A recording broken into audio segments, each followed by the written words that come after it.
Good afternoon, everyone, and welcome to the webinar, A Study of Labor Trafficking, Modes, Means, and Methods of Organized Operations. My name is Charlie Whitman-Barr, and I'm an Associate Attorney Advisor at AEquitas, the Prosecutor's Resource on Violence Against Women. I will be moderating today's webinar. Today's presentation will use a case study to highlight the key findings from the Urban Institute Northeastern University report. The presenters will offer solutions for overcoming some of the barriers in identifying, investigating, and prosecuting cases involving labor trafficking, including how to apply the research to practical investigative techniques, overcome common misconceptions about labor trafficking, and effectively coordinate with allied professionals in the justice system, business community, and community-based programs. Before we begin the substantive portion of our program, I will provide a brief overview of our ILINC webinar service. You can listen to today's webinar either via computer or conference call. To listen via computer, please click the Connect button on your start screen. For best use of ILINC, we do recommend calling into the conference line, which is 530-881-1212. Passcode 202-731-738#. That number is in the upper left-hand portion of your screen. For today's presentation, all call-in participants have been automatically muted for the duration of the webinar. Please note that today's webinar is being recorded for later viewing and that public chat has been disabled, but you can still private chat. Throughout today's webinar, our presenters will pose questions that they will discuss, and we encourage you to respond and/or comment on those questions and the presentation in general via private chat to me, Charlie Whitman-Barr, and I will share those comments with the presenters anonymously so that they can be addressed during today's presentation. Today's webinar is hosted by AEquitas, the Prosecutor's Resource on Violence Against Women, through funding from the U.S. Department of Justice Office on Violence Against Women. Written materials, including a copy of the PowerPoint presentation and our presenters' biographies, will be emailed to you after today's presentation. AEquitas' mission is to improve the quality of justice in sexual violence, intimate partner violence, stalking, and human trafficking cases by developing, evaluating, and refining prosecution practices that increase victim safety and offender accountability. AEquitas provides prosecutors with the support, training, mentorship, and resources necessary to objectively evaluate and constantly re-examine and refine their approach to justice. AEquitas staff conducts legal research, provide 24/7 case consultation, host specialized or state-specific training events and webinars, and provide individual experts to jurisdictions and organizations, and publish articles, monographs, and other resources on topics relevant to the prosecution of violence against women. Today's presenters are Jane Anderson, AEquitas Attorney Advisor, and Colleen Owens, Research Assistant at the Urban Institute. Prior to joining AEquitas, Jane served as an Assistant State Attorney with Florida's 11th Judicial Circuit in the Miami-Dade County, where she tried many of the state's first human trafficking cases. Jane was a founding member of the Miami-Dade State Attorney's Human Trafficking Unit and Task Force and developed the infrastructure to better identify trafficking victims through reviewing juvenile and felony cases and training law enforcement officers, first responders, teachers, and the community. She also built a coalition of service providers and community leaders to provide victims with the services necessary to help rebuild their lives and assist in the prosecution of their traffickers. Colleen Owens is a research associate at the Urban Institute's Justice Policy Center, where she directs several national and international research projects on human trafficking, spanning 8 countries and 5 continents. Ms. Owens served as Urban Institute Project Director for a National Institute of Justice funded study with Northeastern University to examine challenges in the investigation and prosecution of state and local cases of human trafficking in 12 counties in the United States. She serves as the Urban Institute Project Director of the National Human Trafficking Reporting System, a joint project with the Northeastern University, and was also involved in an NIJ-funded study to estimate the size of the unlawful commercial sex economy in the United States, as well as the report she will be discussing today. I'd now like to turn the floor over to Jane and Colleen for the substantive portion of today's presentation. Hi, thanks, Charlie.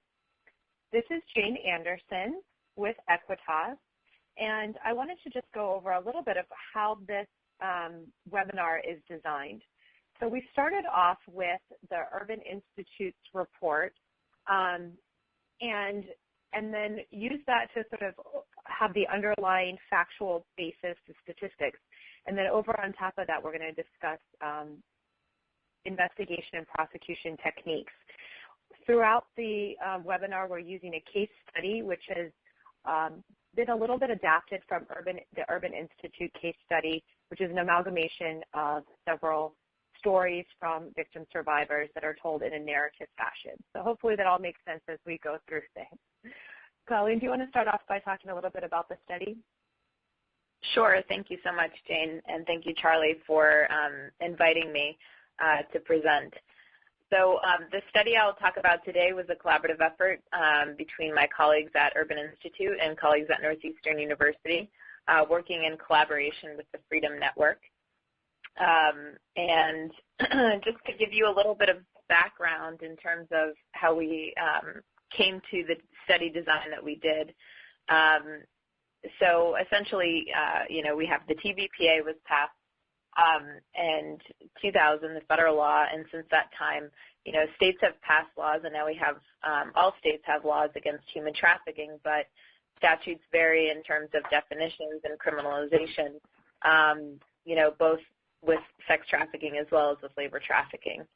And what we find across the country is that there really aren't dedicated law enforcement units to investigate labor trafficking, and I think historically it really hasn't been in the business of law enforcement to be going into workplaces and doing investigations into anything that even resembles labor trafficking. And so I think while it's been, difficult to, begin the investigations into sex trafficking, it's been potentially, comparatively, a bit easier just because there has been a sort of history within local law enforcement, specifically within vice units, of doing investigations into prostitution. And so it's sort of, changing that narrative and introducing additional elements of force, fraud, and coercion. Whereas I think the barrier, the challenge has been with labor trafficking that we don't have something similar to that to sort of begin from. So structurally, this has created, I think, challenges, and what we're seeing across the country is that while there have been some really great strides made for investigations of labor trafficking and prosecutions, that we really are a bit behind in terms of our response. And we also see structurally that the Department of Labor, while they have investigators who may be more in a position to be doing investigations that may uncover labor trafficking because they're going into workplaces and having those regular conversations with employees, but that they lack criminal investigative authority. And I'll get into some of our findings from our study around that, but that sort of lays that's just sort of the ground in terms of where we're operating from. So when, I've conducted research with my colleagues over the past several years on human trafficking, and I think both in the research community as well as the field broadly, we've learned quite a bit about sex trafficking. There's still very, much more to learn. But really, I think the question became, well, what about labor trafficking? What does labor trafficking look like in the United States? We really don't hear that much about it. And so in terms of how we designed our study, we took into account existing data, which is spotty, but where it does exist.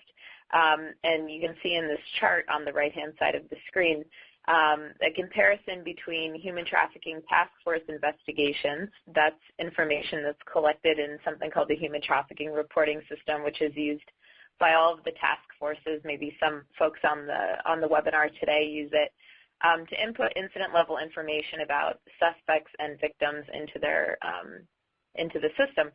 And when you look at that data, you find that about 82% of the investigations have to do with sex trafficking.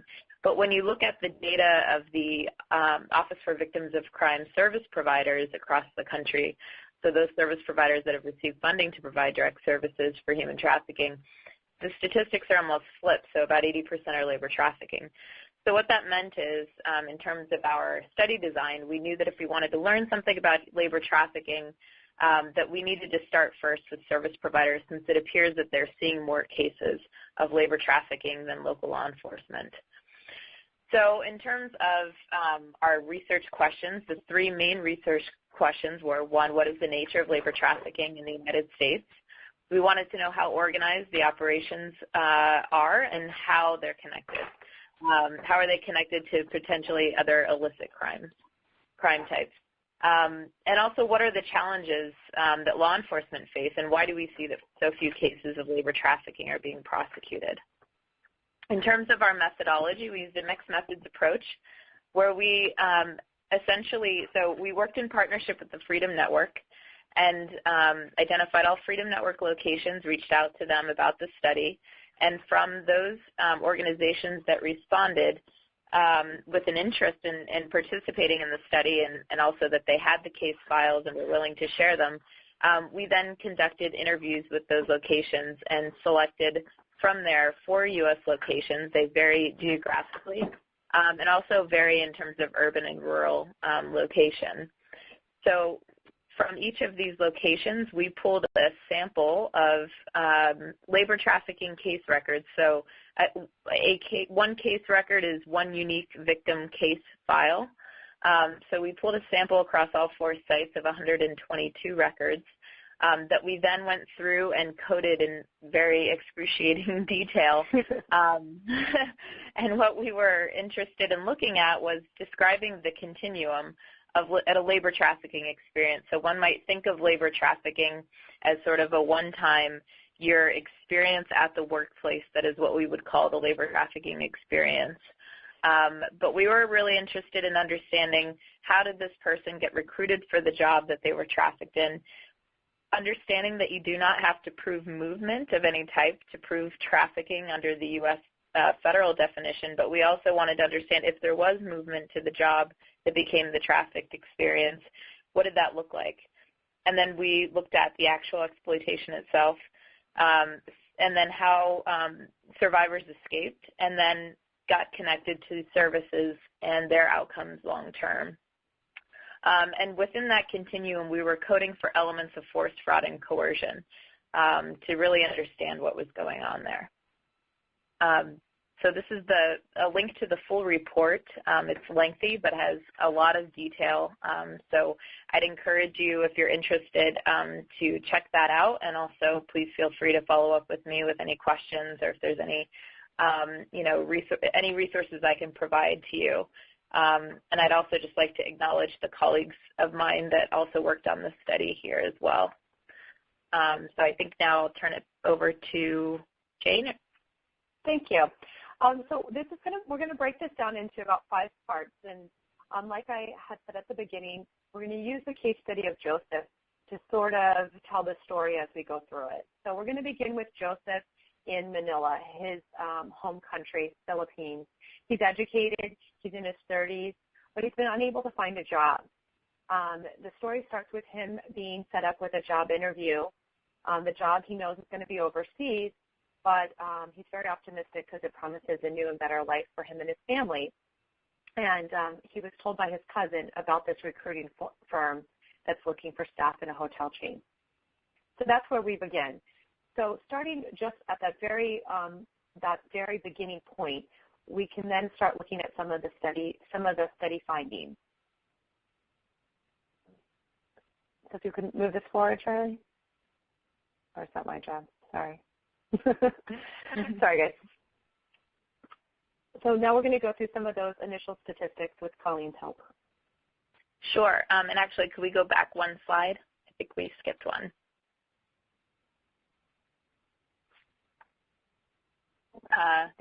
Sorry. Before initial okay. Great. So in terms of the initial contact, what we found from our study, and I should mention, I realized I failed to mention earlier in terms of our study design, I do also want to highlight that in addition to the coded case reviews that we did, we also did interviews, in-depth interviews with survivors, service providers, and law enforcement investigators and prosecutors across all of the study sites. So we also have rich information from that as well. So what we found is that 61% of the victims in the study met their traffickers through their social networks. So what that looked like typically was that a victim in 100% of our sample, we're going to get to this in a minute, but I might highlight that now, but 100% of our sample were foreign nationals and were non-U.S. citizens, so they were in the U.S. when they were trafficked. And so what it looked like was that the victims, 61% of the victims in our sample were primarily in their home countries. They found out about a job, typically through their social network. So a friend maybe mentioned, hey, I know that, you've had a hard time advancing in your career, and say the person works in hospitality. I heard that there's a recruitment firm that's looking to recruit workers to work in U.S. a U.S. hotel. Maybe that's something you'd be interested in. From what we were able to glean from the cases, there wasn't much evidence that that was sort of a malicious connection necessarily, but that people are finding out about the jobs that become trafficking situations from friends and family members. In terms of origin countries, I mentioned 100% of the sample were non-U.S. citizens, 34% from Mexico, but the largest percentage in terms of any one region are from is Asia. So you can see Philippines, Thailand, India, Indonesia, Guatemala. Those were the other top countries of origin. In terms of where victims, so this is where victims started from in terms of their movement to the U.S. So this isn't necessarily where they are from originally, but where they were residing when they started their journey to the U.S. for the job that became the trafficking experience. And so you can see here as well that some of those victims were located in the United States and Canada at the time that they were recruited and moved for the work within the United States. So in terms of some basic demographic characteristics, about half of our sample were men, half were women. 10% were minors at the time that they were trafficked. It was fairly split in terms of those that were single and married. A very large percentage, 54%, had children. And I think perhaps this may come as a surprise. I think I would be honest and say it came as a surprise to me for sure, based on, just what one might think characteristics are of victims of trafficking, but that our sample was fairly highly educated. 33% of the sample had some college or higher. That did vary depending on the type of trafficking venue or industry, so we were trying to describe how labor trafficking was organized in as many different venues or industries as we could, which played a part in how we sampled cases. And I will say some of the higher education may be somewhat connected to that in the sense that for some of the industries that individuals were recruited to work in, they were actually targeted specifically because they had, for example, MBAs or degrees in hotel management, for example. So I think that may bias it. We did find that, for example, with our domestic servitude victims, they had on average lower levels of education, the lowest levels of education in our sample. And the average age at the time, this is at the time that individuals came forward to receive services, was 33. In terms of the recruiters, what we found is that they're typically working for employment agencies located in the home countries or origin countries of the victims in our sample, and are often 3 or 4 degrees removed from the trafficker. This doesn't always necessarily mean that the trafficker, the employer in the United States that traffics the workers, has no knowledge of the practices that are happening during the recruitment phase. In fact, in some cases, there was evidence through the case files that the trafficker located in the U.S. company or employer was directly involved in perpetrating the fraud and the coercion that happened in the home country by the recruitment agency. So what that means as an example would be that a U.S. company's lawyer, for example, was highly involved in a very large labor trafficking case in terms of misrepresenting what the job was going to be and actually beginning the process of deducting fees from the workers' pay to pay for visa processing fees that were essentially fraudulent. So there was evidence of that. In some cases, the eventual trafficker sort of turned a blind eye or had no knowledge of really the practices that happened by the recruitment agency, but certainly benefited from the fraud and coercion that occurred during the recruitment because it essentially creates a situation of debt bondage or bonded labor that then the traffickers would take advantage of in the United States. And I think in terms of the role in trafficking, and I should say really to emphasize here that this is based on available information in the case records as the, and really with respect to the suspects, because there was very limited information from law enforcement, we were able to identify 169 suspects that were connected to the 122 victim case files. And from that information, we were able to determine that 58% were the employers, but you can see here the low percentages of roles as recruiters, for example, or those that were involved in transportation. I think this more is a reflection of the fact that when an arrest did happen or when there was information about a suspect in a case, it typically those were the suspects that were identified in the United States. And as I think we're illustrating here, this network will connect back to an individual's origin country for the most part, and we're really lacking a lot of information about that, because of the fact that sometimes the victim, when they come forward to a service provider, that may not be their main line of questioning in terms of what is of interest to them in serving the case, but also because of the low levels of investigation and prosecution of these cases, we lack some of that information. So we found that the sophistication of the networks varied. With respect to H-2A and H-2B visa programs, those were more sophisticated networks. We saw that a larger number of victims were associated with those cases. And for those that may not be aware, the H-2A program is for visas to work in agriculture. H-2B are visas for non-agriculture work, so construction, hospitality, a number of other industries. And we saw that 14% did use smuggling to bring individuals into the United States. We also looked at force, fraud, and coercion during smuggling, and found that those that were smuggled to the U.S. also faced greater levels of force, fraud, and coercion during their movement than those that came in legally. So they were extorted along the way. Some were forcibly moved. They thought, for example, they'd be entering the United States with a visa, and at the last minute plans changed, and they were forced across the border. So that's sort of the information that we have regarding the suspect role. Okay, so as promised, we're going to pepper this presentation with some hypothetical questions, semi-rhetorical questions.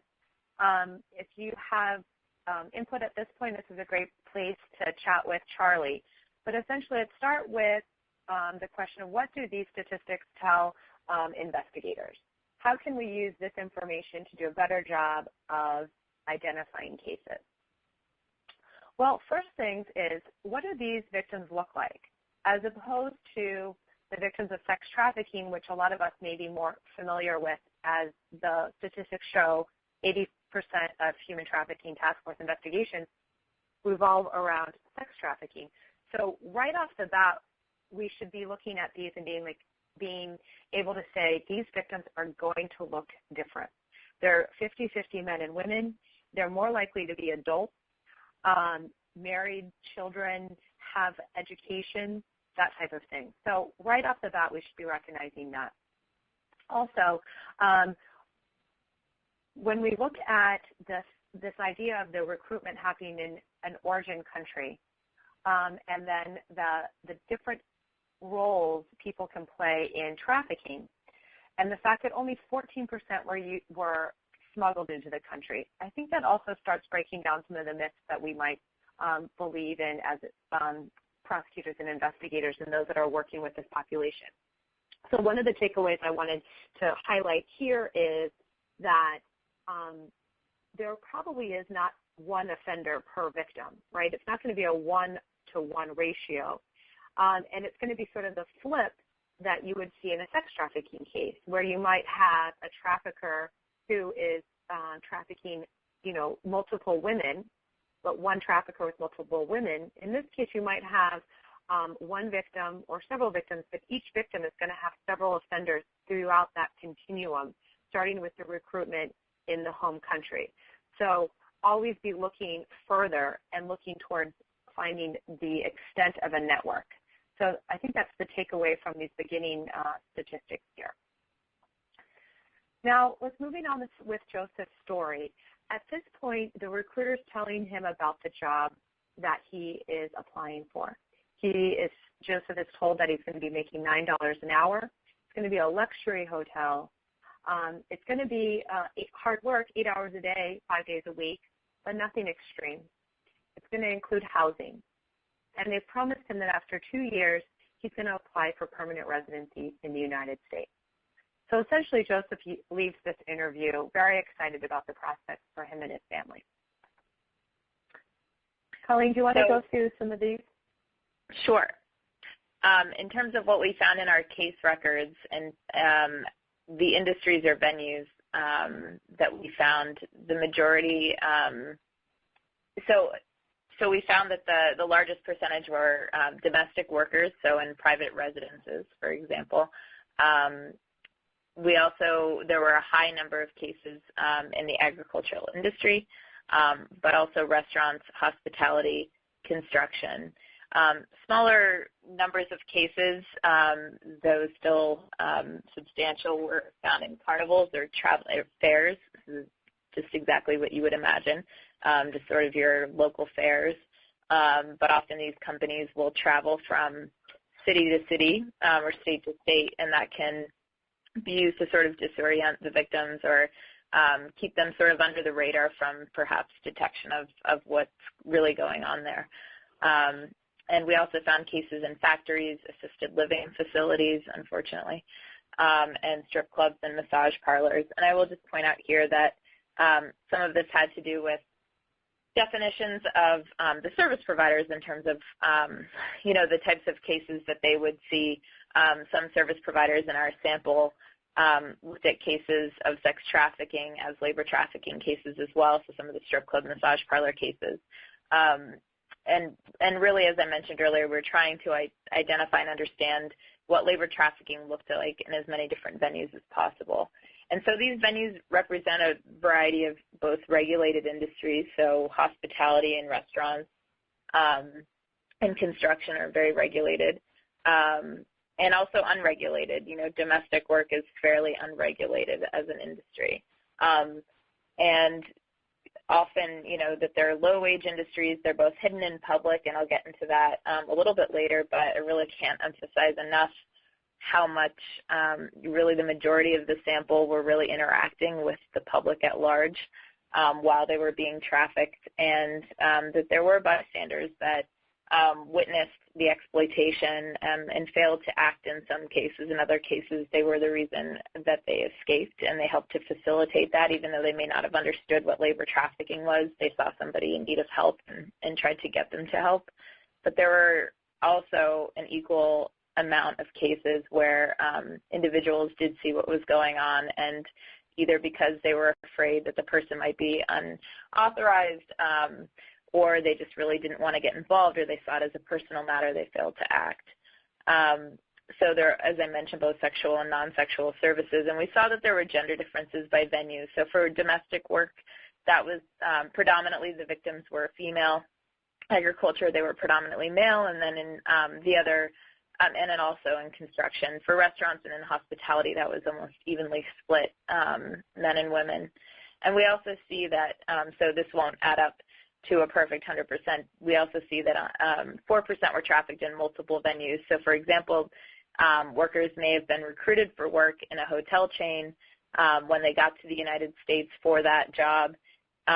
Maybe the recruitment company or had recruited too many workers, or there was a change in terms of the hours that were available to work, and they had to find other employment, or in some cases there was an investigation that disrupted their ability to bring them into the hotel, so they basically packed them up and drove them to a factory where they were trafficked in a factory. So some individuals were trafficked in multiple venues throughout their experience.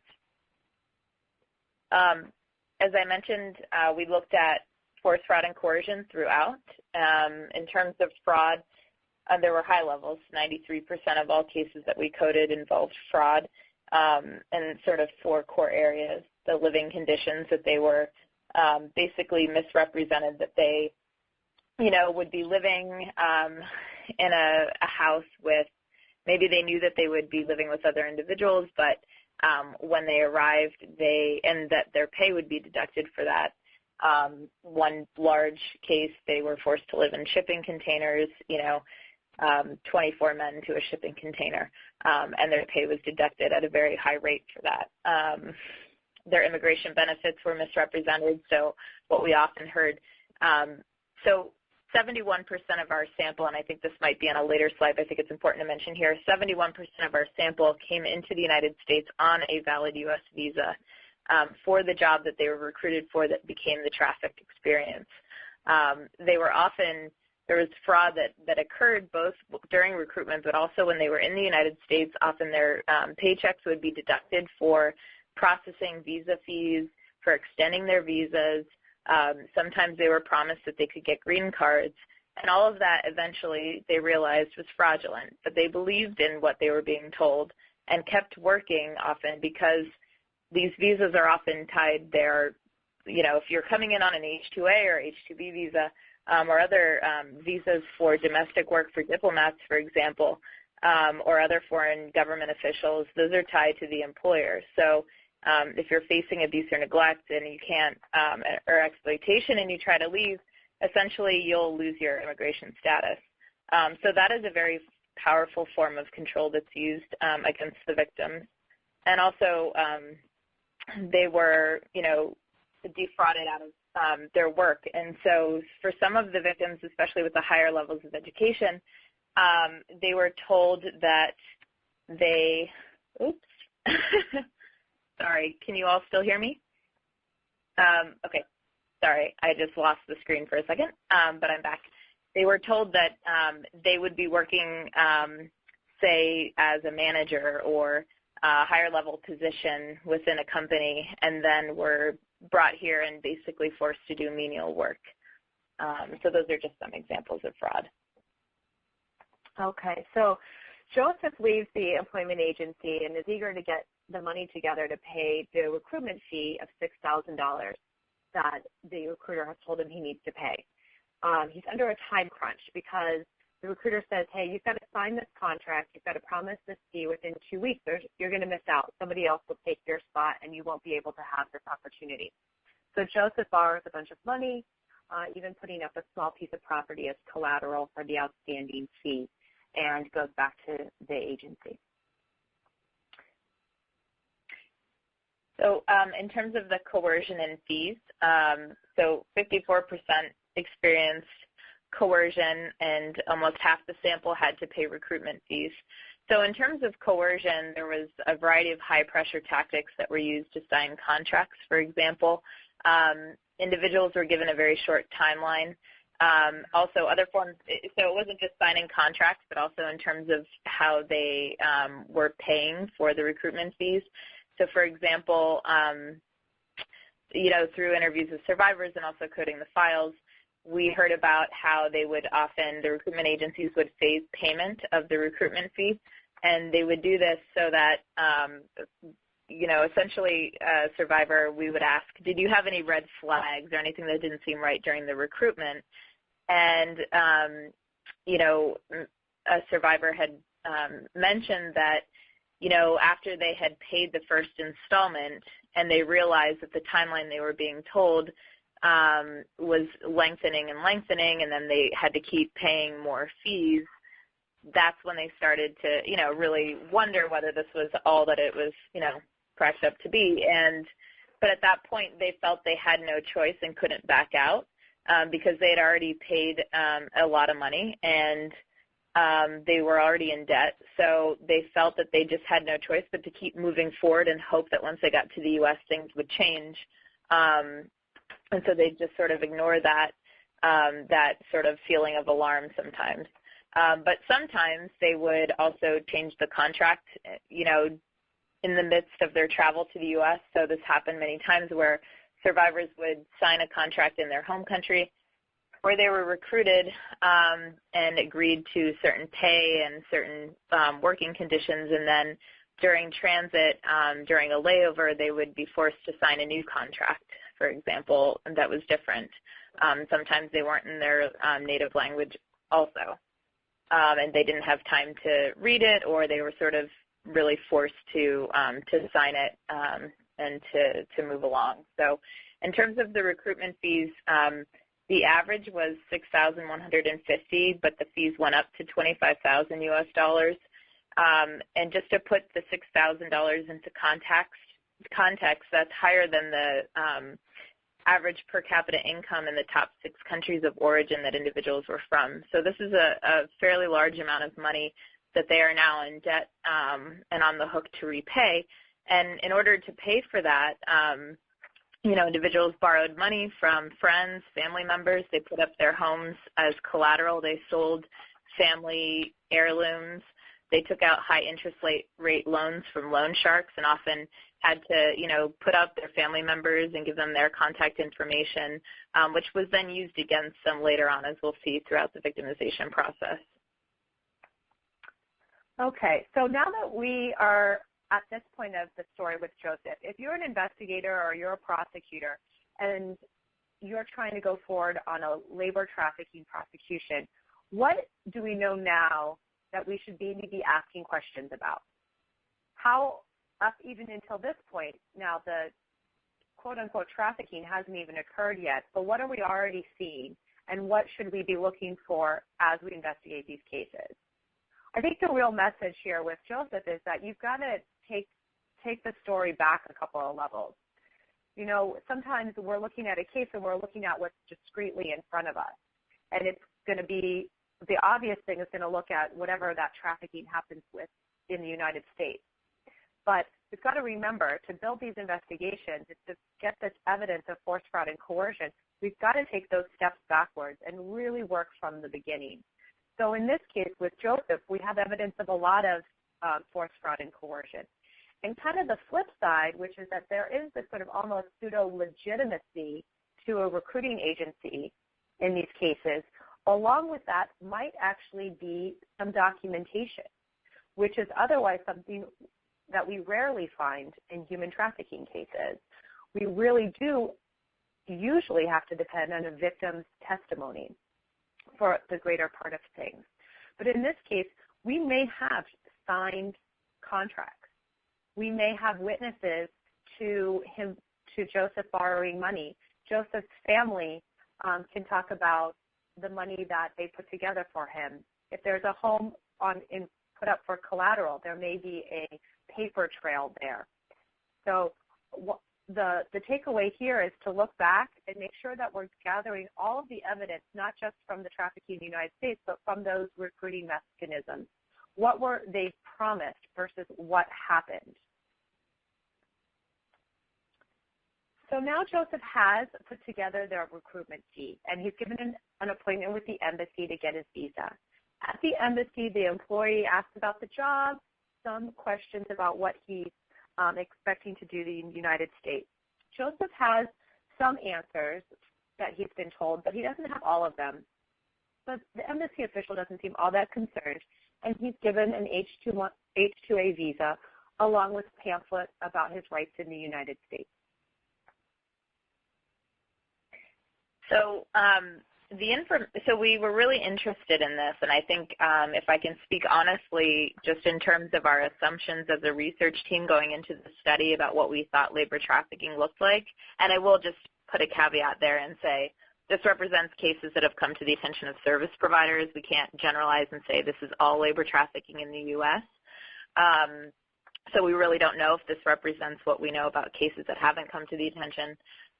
However, it is a fairly in-depth look at labor trafficking cases that have, occurred in the United States. And so I think one of the assumptions that certainly I had was that a lot of this is fairly under the radar, that individuals may have been smuggled into the U.S., that we might find that unauthorized individuals would be the majority of folks in our sample. And that may be true, that they are prevalence-wise the majority of labor trafficking victims. We don't know. We don't have that information. But it really became clear as we went along in the study how much of this is happening through very formal mechanisms, but there's a failure to put the pieces together. But as Jane had mentioned, and I think this is right, there is an opportunity here that there's so much that actually can be gleaned from, in terms of documentation and following cases over time that I think could be really powerful as you're thinking about investigating and prosecuting these cases. So, one of the areas that we found is, 71% of the sample came in with a valid visa, so they went by and large, to embassies abroad for interviews. And we found that officials really were missing some red flags of labor trafficking. Survivors had told us, I was at that point after, all of this happened during the recruitment and I had all of these red flags myself, I had mentioned my concern to the embassy official, and in one case, after the embassy official gave the victim a brochure about your rights in the United States, the victim said to, I guess at that point the would-be victim said to the official, if you give me this, I'm afraid that essentially the recruiter is going to take it off of me. So the official said, well, I'll give you another one, and you could put one of them in your underwear. And that actually was exactly what happened. But that there was sort of, if this information was learned and then there was a failure to sort of identify or provide that information perhaps to officials in the United States to follow up, I think that was a failure in the system. At the time that we did our study, I should mention, for those cases that we sampled, very few victims were provided any information about their rights, and we asked survivors, did officials tell you, these are your rights in the United States in terms of even, not only a right as a crime victim, but also your rights in terms of your workplace, labor standards, pay, and all of that. And they really had no information about that. That has since changed, and pamphlets are being provided now. And I believe this is a link to the pamphlet that the State Department has developed. It's in multiple languages, and you can find that on their website. Yeah, and I think this is just a couple of pieces that are included in the pamphlet, and I think Charlie's going to make sure to send that to those as a follow-up so you can have the actual example of the full pamphlet. But we've taken a couple of little pieces of it to show you what is included here. So as I mentioned, in terms of the visa status, 71% were in the United States legally. And you can see the breakdown here by the different industries. So for agriculture, fewer were here legally, though some were on H-2A agriculture visas. Others were unauthorized. Hospitality is 100% were here on a visa for work in the industry they were recruited for. Also for domestic workers, a very large percentage of that sample were actually here with visas, and that was for work in private residences for the most part for diplomats and other foreign government officials that have access to those visas.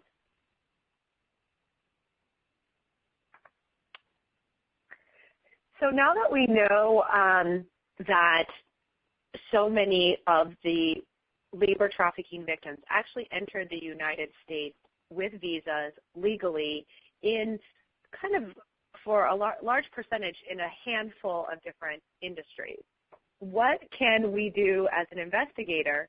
How can we use that knowledge to better find these cases and find victims of labor trafficking?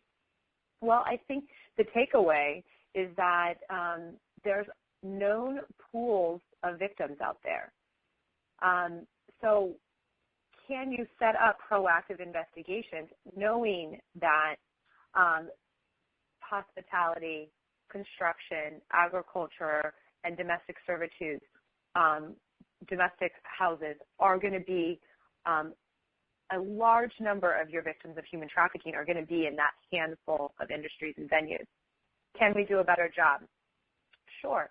Also, because they entered the country legally with visas, there's, they're more traceable than what we had maybe thought about the victims of labor trafficking being here illegally, being smuggled here. That number that were brought to the United States by smuggling was like 14%. That's incredibly low from what we might have assumed. So knowing that these are going to be victims with some sort of paper trail and legal status here, then it allows investigators to pinpoint potential proactive investigatory places where they can do their work. So how might this affect a prosecution? Well, as a prosecutor, you are always having to counter juries' misconceptions of these victims and cases and victim blaming and all of these things. And one of the things that working in Miami-Dade County, I encountered was that sometimes jurors would be less sympathetic to someone that had entered the country illegally. So knowing that that a lot of these victims actually entered legally could be a benefit to presenting this case to a jury. So, as much as there are these hurdles along the way, it's also good to know that there are some positive things that we can take into this. The fact that that victims have entered legally, believing that they were going to be a useful worker in the system and affecting things, that could change the sympathy for a victim, for a jury. So these indicators give us a known pool of potential victims and can potentially have a more sympathetic victim once we present the case to jury. So trafficked. This is the next chapter of Joseph's life here, the modes of entry and the means of trafficking. So Joseph actually arrived via plane through Minneapolis, connecting to Tokyo and San Francisco. His trip through customs was quick and uneventful, and at baggage claim he was met with his employer, who collected his passport and visa and directed him to a van where there were 15 other new employees. They drove 2.5 hours, where they finally stopped, and Joseph was directed to the hotel where he was going to live and work. So in terms of modes of entry, because, 71% of our sample came to the U.S. on a visa, it makes sense that 71% flew to the United States. We also did see, though, that there were other modes of entry, and at some points, that there were multiple, so that they used a van or a car, but also walked during some points or also traveled by a bus.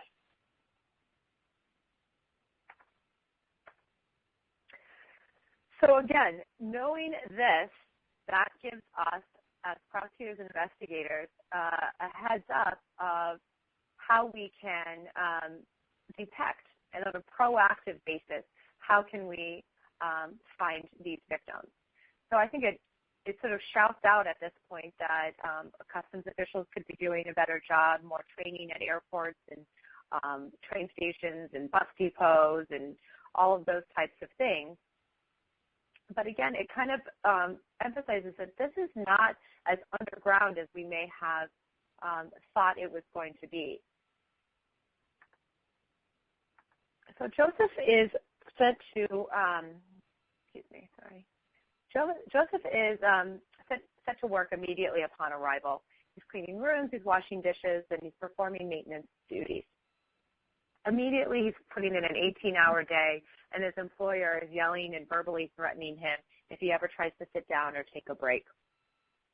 When he is allowed to sleep, he sleeps in a decrepit room in the basement where he and some of his other, colleagues are sharing old and musty mattresses. He does receive a paycheck. It's through a third-party contractor, but it's only for $25. Which means if he does the math, he's been making less than $2 an hour, and he's not being paid any overtime. Deductions are made and processed for fees and housing expenses. When he tries to complain to his employer, he's told he's lucky he received anything because he's doing such a poor job. So I think this is really interesting to highlight the distinctions between exploitation and trafficking. And as Jane had just described through Joseph's story, he's experiencing both forms, right? So there's sort of two broad categories. And actually, in fact, I gave a presentation this morning to a group of OVC service providers, and there's a chart in the final report that I'd point you to that breaks down these categories even further, and the feedback from the room was that was really helpful as a visual as well, and to use in terms of training. But essentially what we did was we broke down the Fair Labor Standards Act and OSHA violations, so what we would consider labor exploitation in the United States. So that involves you were paid less than you were promised, pay was withheld, that it was under minimum wage, that you were denied pay, that there were illegal deductions, you didn't get a written earnings statement, you weren't allowed meal breaks, that your conditions were hazardous, so you didn't have access to a safe working environment, and also that, reasonable working hours. But then there's also, and then in the sort of in between, the exploitation and trafficking, there are things that are legal according to our labor laws, like a victim a worker can live where they are working. That's actually something that is under our laws legal, but it does bring up the question the extent to which this begins to facilitate trafficking and also can be used as evidence in proving a labor trafficking case, for example. So often if a victim was promised that they would be living in an apartment and fees would be deducted, but then they're forced to live in the basement of a restaurant, or they're living in one of the empty hotel rooms, for example, as happened in our study with 30 workers in a hotel room that didn't have heat and didn't have warm water, and the window was cracked open in the middle of the winter. That these are all elements that we can start to look towards. In terms of trafficking, it really centers around the elements of force, fraud, and coercion. And DOJ has given out some guidance in terms of breaking down that even further into these other discrete categories of using intimidation and control, demoralizing, using threats of violence or actual violence, which we'll get into a little bit later. But I think it's important to take note of both these broad categories in thinking about the exploitation and trafficking that victims are experiencing. And often it's not just that they're experiencing everything on the right-hand side of the screen and nothing on the left, but they're experiencing a combination of both, and it's important to look for both. Great, thanks. I think that sort of also illustrates that idea of the different types of investigations, what we talked about, the Department of Labor, and they would sort of be investigating stuff on the left-hand side and the criminal, the law enforcement on the right-hand side. But what we know is that these things are co-occurring for the most part. So we need to be doing a better job of looking at it all together, because everything on the left-hand side is going to also be able to be used in any prosecution or investigation onto a criminal case. Exactly. So force, fraud, and coercion. All victims reported some form of this or a combination of different forms, and most suffered psychological coercion. And, just to sort of, again, try to take away the myth of the types of force that is used. None of the victims in this study were chained to the wall in that sort of obvious way. But we're going to break it down here, and 84% of the victims experienced some sort of depriving or disorienting behavior. So with Joseph, what happened to him? He thought he was working in Minneapolis. Once he got to Minneapolis, he was driven 2.5 hours away.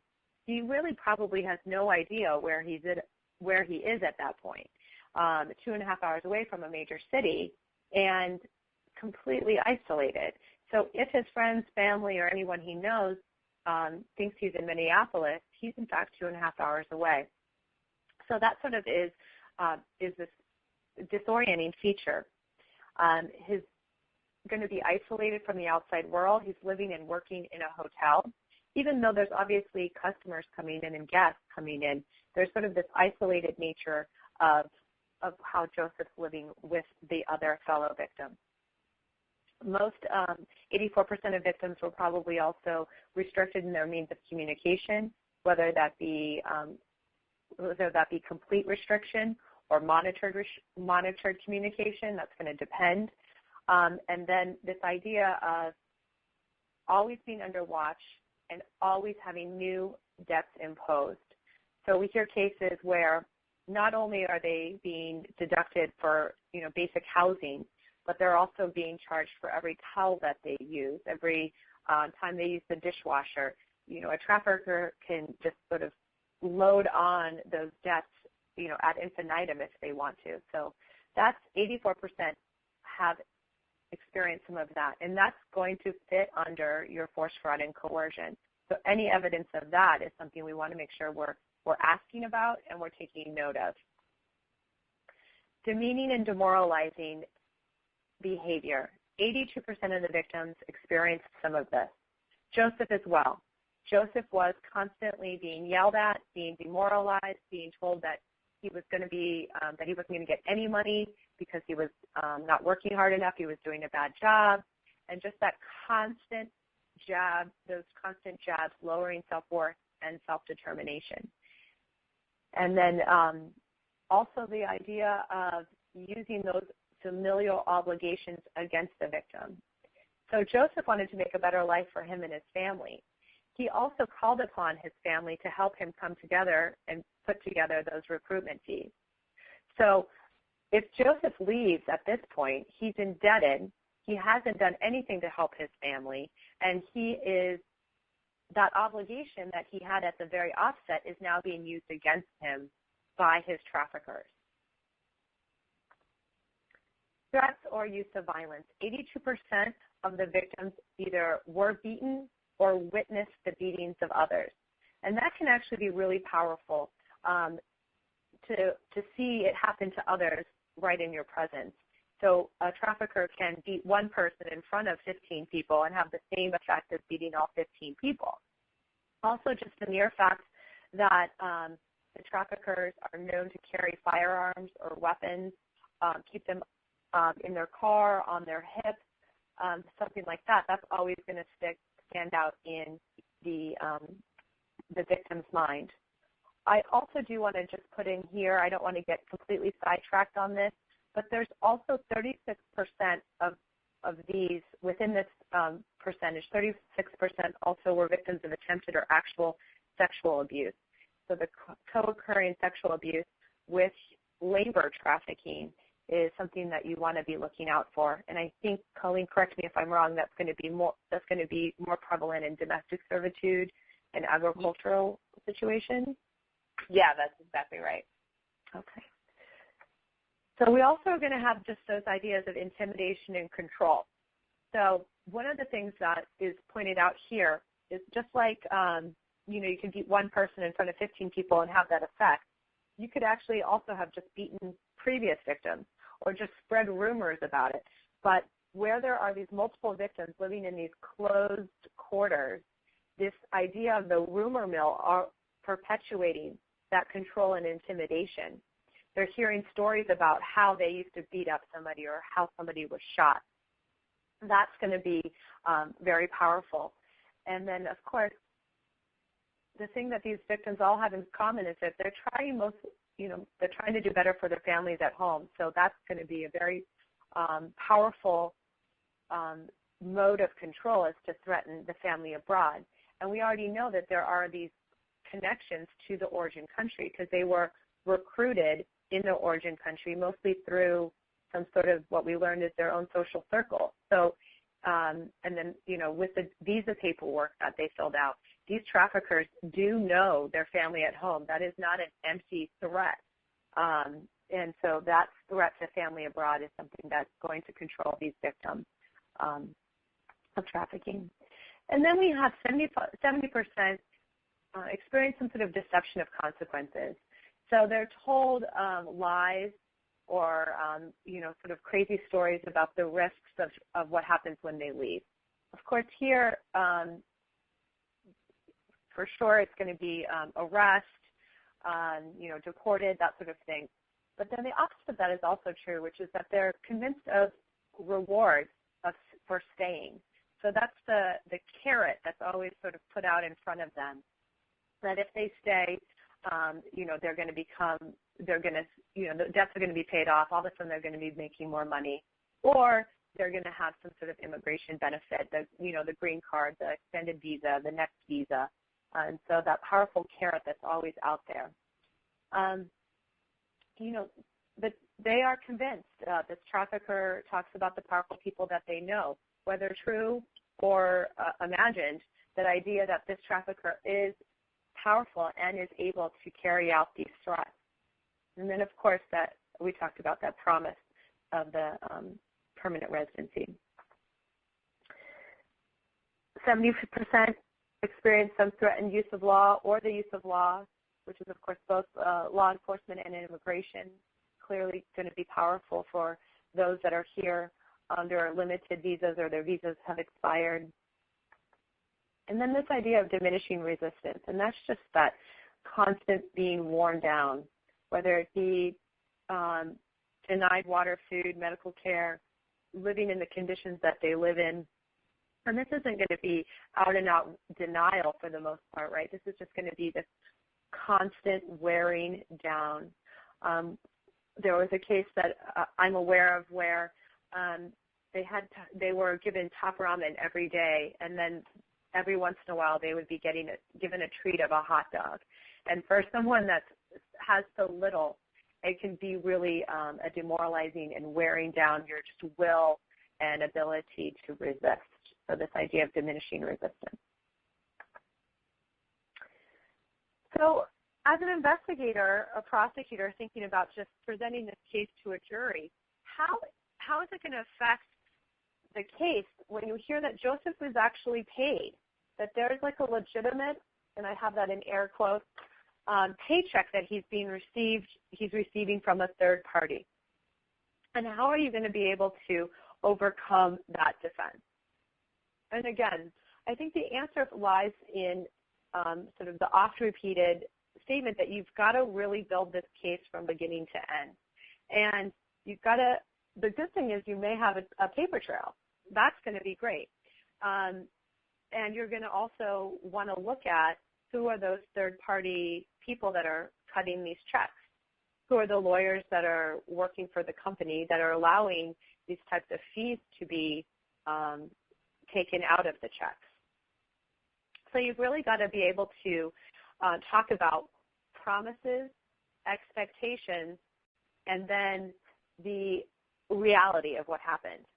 And every one of those things is going to build into your fraud, right? Because you have force, fraud, or coercion. So we talked about force and coercion, but that fraud is just, one of the major three pillars of how you prove this case. And so if he's promised $9 an hour and he's not getting $9 an hour, that can be an element of fraud. If he's promised his own apartment and he's living in the basement of a disgusting hotel, that can be fraud.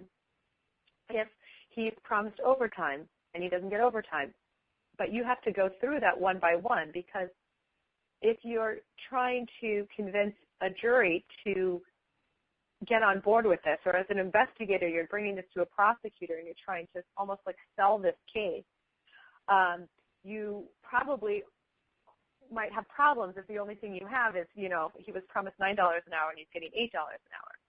But if you get one by one by one all of these little pieces together, plus all those subtle forms of coercion, all those failed promises, you are going to be able to overcome, hopefully, that perception of, hey, he got paid, why are we complaining? So that's an overcoming a perception here that we all need to do as investigators, prosecutors, and then also know how to get others to overcome it and how to educate them in that regard. So the next step is out of the fire into the dark, and this is the identification of victimization, and a lot of times we're going to talk about self-identification here and the means of escape that they use. So in this case, Joseph works at the hotel for a year. His visa was expired 3 months ago, and he's been waiting and waiting for his promised extension. Finally, he realizes that this extension is just another false promise that will never come through. So he reaches out to an uncle that he knows in California, and he's arranged to have a money and bus ticket sent to him. And so Joseph's able to escape in the middle of the night by using this money and bus ticket that his uncle's able to get to him. So in terms of escape, what we found in our sample really mirrors the story of Joseph in the sense that we found that the majority of the sample, so almost 60%, escaped on their own by running away from the situation. And it was usually at a breaking point. And I will say that we asked a lot of questions about this and coded the cases around this. And this was often the most triggering question that we had when we spoke with survivors, because it often brought up that there was a sort of breaking point, that either They realized that these promises were false, that they stayed hoping that they would eventually be paid what they were promised, and because of all the debts they had racked up even prior to their journey, or that they were just enduring so much abuse and finally, were just desperate and said, I would rather escape and die than to stay there. But we also found that community members were important.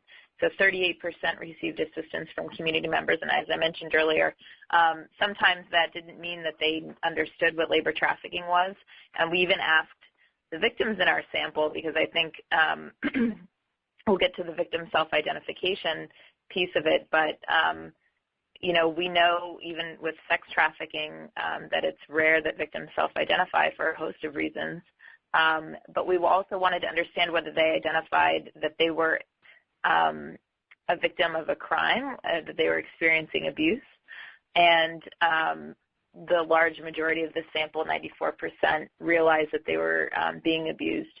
But often there was just an incredible amount of self-blame that occurred. I can't believe I got myself into this situation.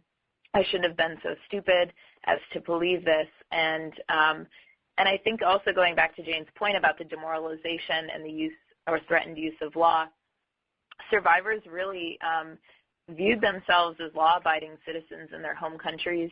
They viewed themselves as law-abiding in the sense that they did what they thought was the right thing in coming into the United States by and large. And to be faced with the fact that if they escaped from the situation, they would be unauthorized, that was a very heavy burden for them to carry. And it was really difficult in terms of their self-identification to think of themselves as technically breaking the law or breaking the immigration, that it was an immigration violation.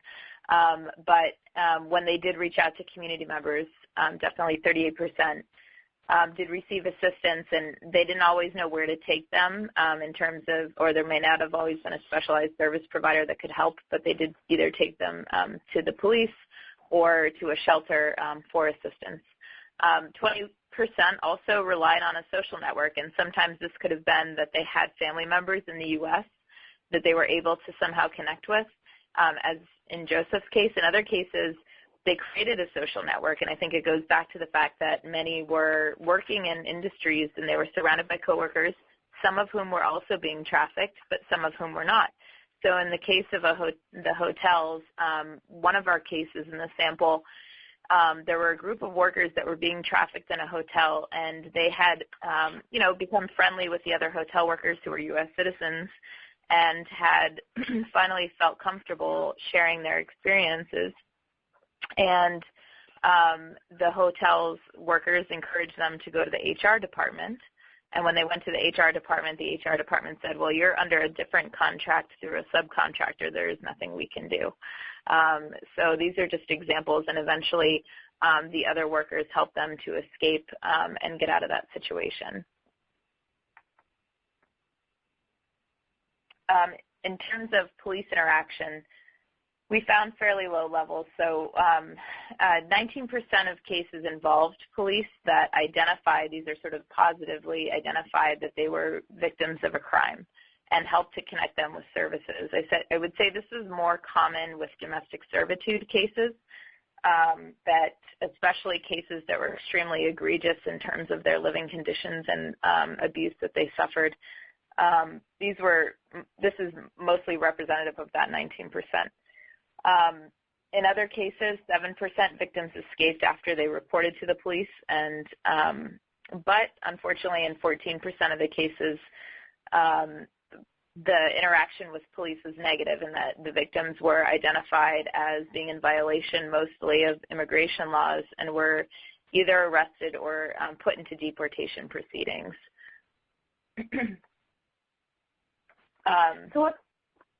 Sorry, go ahead. So barriers to escape, and I'm just getting a note from Charlie here. Sounds very old-fashioned. Okay, so barriers to escape. But we've already talked about the fact that these victims are working and have interaction with, sort of citizenry, they have access to their social networks. They have they're not underground in a lot of ways. They're interacting with community members. So what are these barriers then? Well, some of them are the physical barriers. There are cases where there are this constant monitoring.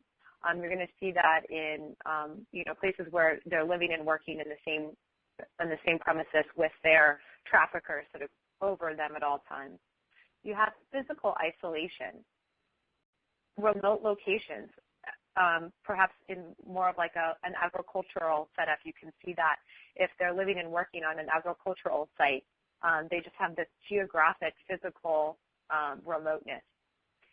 Many of them will have a lack of social ties, although obviously not all of them, and then no financial means. Clearly, they have no money they have so little money. So then we have those real physical barriers to escape, but we also have the psychological barriers, the fear of personal safety. And in fact, the statistics bear that out, is that 15% of them, while trying to escape, did experience some force during or after the escape. So that real fear of personal safety. And then, of course, the threats of retaliation against the family. And we talked about a little bit before about how that is a very real threat, and based on the fact that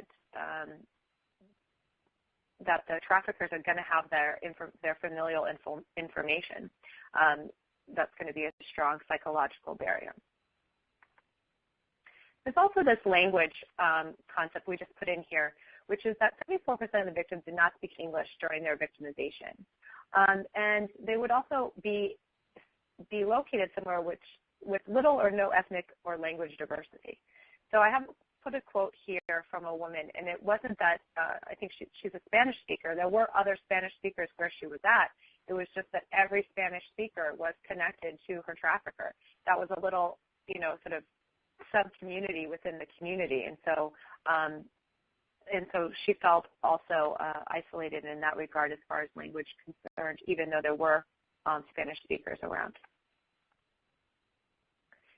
So victim participation. The majority of victims do not enlist help. How does this affect the investigations and the prosecution? Well, clearly, how do we know this is happening? And we sort of pointed out how this differs from sex trafficking investigations. Since the sex trafficking investigations usually involve prostitution, there's like almost, I don't know if the word natural is right, but there's going to be an intersection between the law enforcement and this population that is being trafficked or at risk of being trafficked. It's really easy to go onto Backpage.com and do an undercover operation. It takes very little time, planning, whatnot. And so that's an easy intersect. But in labor trafficking, if we're not having victims come in enlisting help, how are we finding them, right? So we talked about the fact that there are known pools of potential victims, that we can do a better job of monitoring, making those people that are known to become, likely to be in contact with them, better able to detect potential victims of labor trafficking, the customs, the embassy people, the people at the airport, that sort of thing. But if victims are not enlisting help through police systems, we know that 59% of them are, of this sample, 59% of the sample that eventually got services ran away with the help of different, mostly non-police people. So how can we do a better job? Well, perhaps an awareness campaign. If the taxi driver encounters this situation, instead of sort of not knowing what to do and dropping them off at a shelter, they may know, hey, I can bring this person to the police station. This is a crime and it should be reported. What about the people at the shelters? Are those people at the shelters, are they aware of signs of human trafficking? Are they bringing it to our attention? Can investigators and prosecutors, is it part of your role to make sure that those people that are likely, community members that are likely to come in contact with victims of labor trafficking, are they aware of how your department, how you're going to perceive a victim of labor trafficking? So that's sort of like a big picture of how we can better make sure that everybody that is going to come in contact with this population is better equipped to sort of bring it to the attention of law enforcement so that there can be an investigation and potential prosecution. So, but the bigger question here, if you're handling these cases, is how do we deal with the fact that they didn't run away? So Joseph, and we left this in here on purpose, Joseph runs away by contacting his uncle who lives in California, and his uncle is able to wire him both money and a bus ticket. So Joseph is, at this point in the story, he has some clear freedom. He's able to make a phone call to his uncle. He has his uncle's contact information. He's able to arrange to pick up money that's wired to him, as well as a bus ticket. But then he still escapes in the middle of the night. So I think there's going to be sort of a disconnect that investigators and prosecutors may come across when they hear about this type of quote-unquote escape. And so you really have to look back on it and go back through those. I think there were 6 different types of coercive behavior that I went through, and figure out what explains Joseph's behavior best. And in this situation, one of the obvious things that sort of is going to be his breaking point, right? So whatever his breaking point is going to also sort of color why he stayed as long as he did. So if the breaking point is, in this case, he finally realizes that he's never going to get that promised visa. So that carrot has been out in front of him for now a year, and he's realized that that carrot is just, he's never going to get the carrot. So that's the breaking point.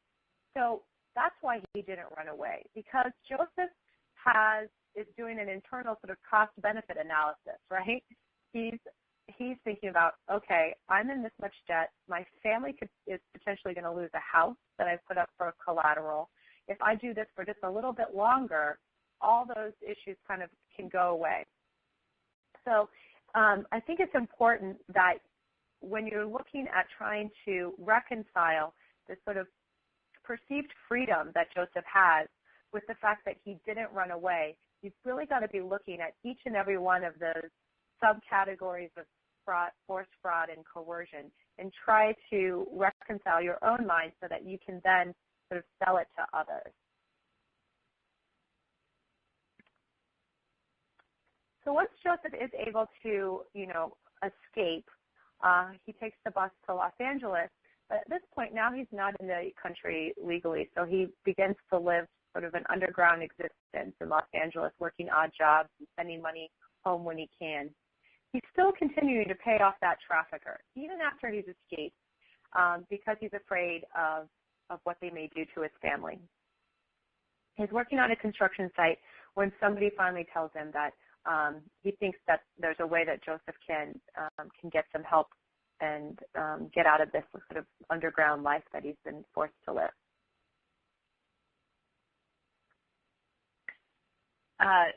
So in terms of, this unauthorized presence in the U.S., we see that 71% of the sample entered the United States legally, but at the time that the victims in the sample were connected with services, specialized services, I'll highlight, so the service providers in our sample, 69% were unauthorized at that point, so they were illegal and in illegal immigration status. And I just wanted to also quickly add to what Jane was saying.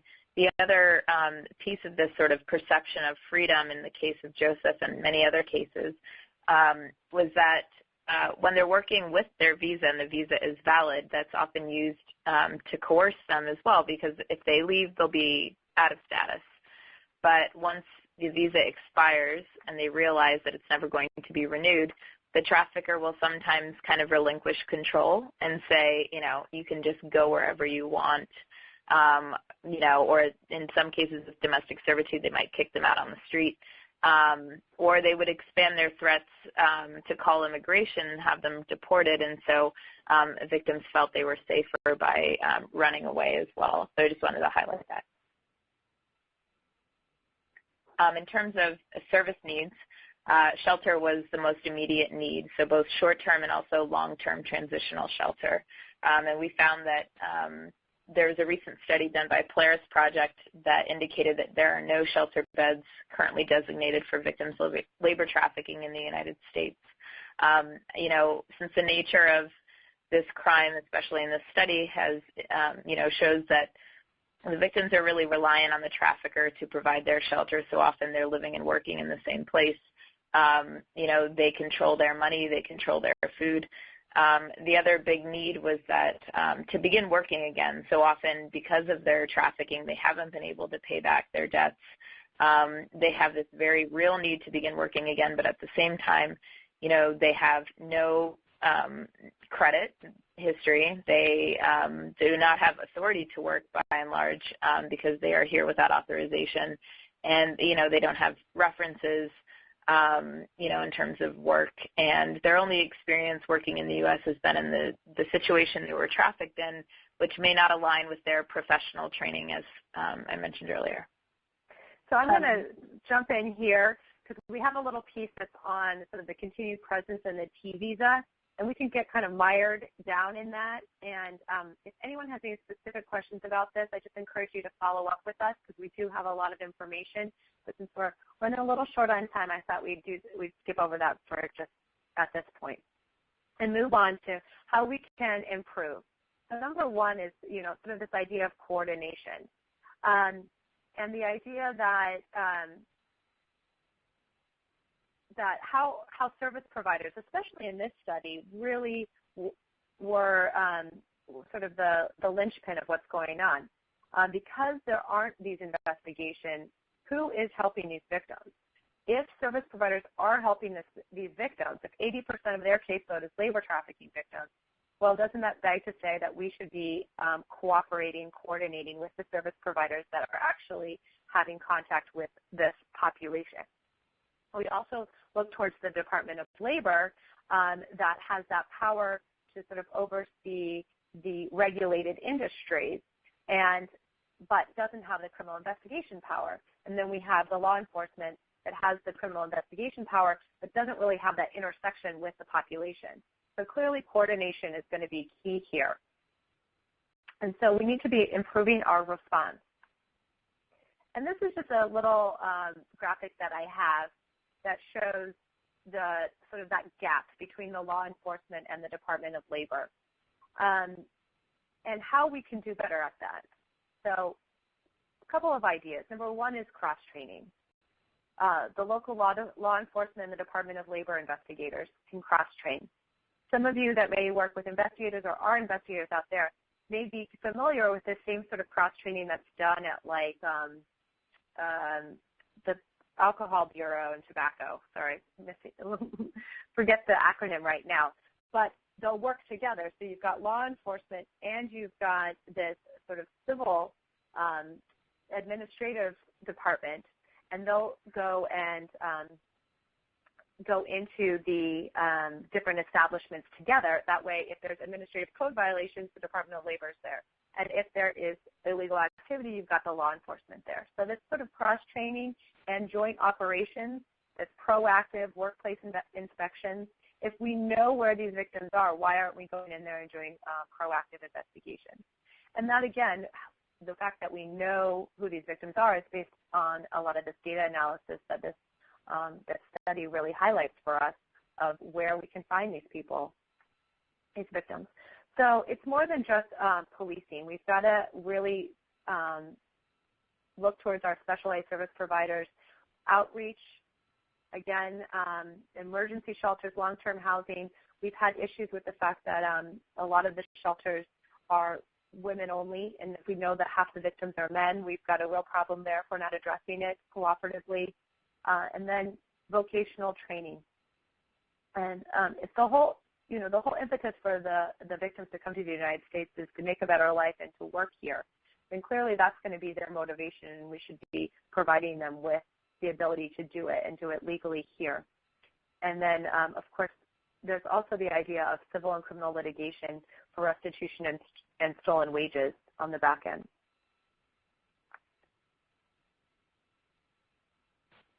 So in terms of identification, there are sort of two broad areas. So government officials, law enforcement, customs agents, Department of Labor, embassy officials. These are all examples of officials that came into contact with victims in our sample and could be provided training to help better identify those that are being victimized. But also just general awareness. We have safety videos that are on airplanes about, buckling your seatbelt. We could maybe think about doing awareness-raising videos about not only if you're a victim of labor trafficking or sex trafficking, but just a victim of a crime in the United States. What are your rights? Because often, as I'm sure many of you have heard and may know personally, that varies from different country to different country, and individuals may be afraid of reaching out to law enforcement. So portraying law enforcement in a positive light. Awareness raising is extremely important for the public. As I mentioned, bystanders were involved in many of the cases, so if they have the information that they need to identify and connect victims that they may come across, that's extremely important.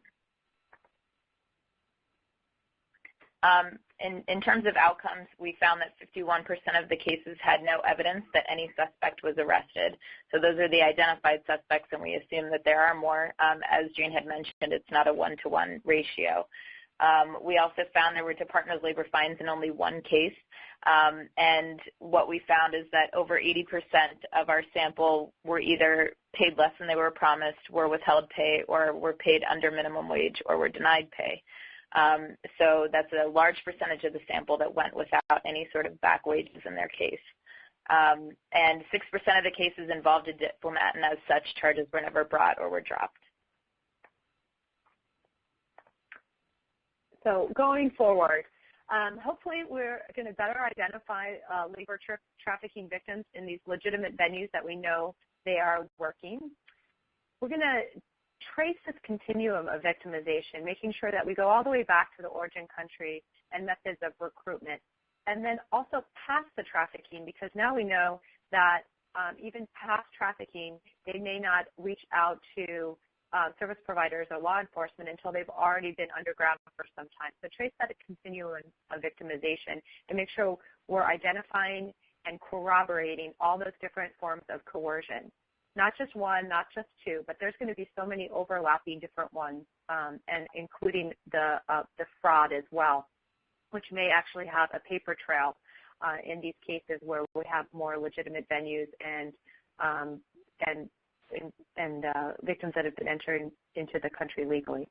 And then at the end, fostering cooperation and coordination between all the different parties, including the Department of Labor, Bureau of Law Enforcement, prosecution, service providers, legal aid, and anyone else that you can massively think of. It can only help to do a better job of not only identifying the victims, providing them with the services, but also being able to eventually have a successful investigation and prosecution, holding the offenders accountable, and not just the one offender, but as we've seen, the whole chain of offenders if we can. So this is my contact information, and feel free to reach out to us with any particularized questions, because I know the timing of this was just about perfect. But I know a couple of you had been chatting with Charlie about some questions, and we'd be happy to follow up with you on that. And then this is Colleen's information as well. Thank you so much, Jane and Colleen, both. I want to thank you for your presenting of this webinar, and thank all of you in attendance for your participation and dedication to increasing victim safety and offender accountability in your communities and across the country. And as Jane mentioned, we do encourage you to reach out to us with any questions or concerns that you have about the cases you're working or projects you're working on. When you exit ILINC, we encourage you to visit our website at www.equitasresource.org, where you can register for future webinars and training events and review additional information about Equitas. You'll also receive a follow-up email for today's presentation with a link to a SurveyMonkey evaluation of this webinar, along with a copy of the PowerPoint presentation and Jane and Colleen's full biographies.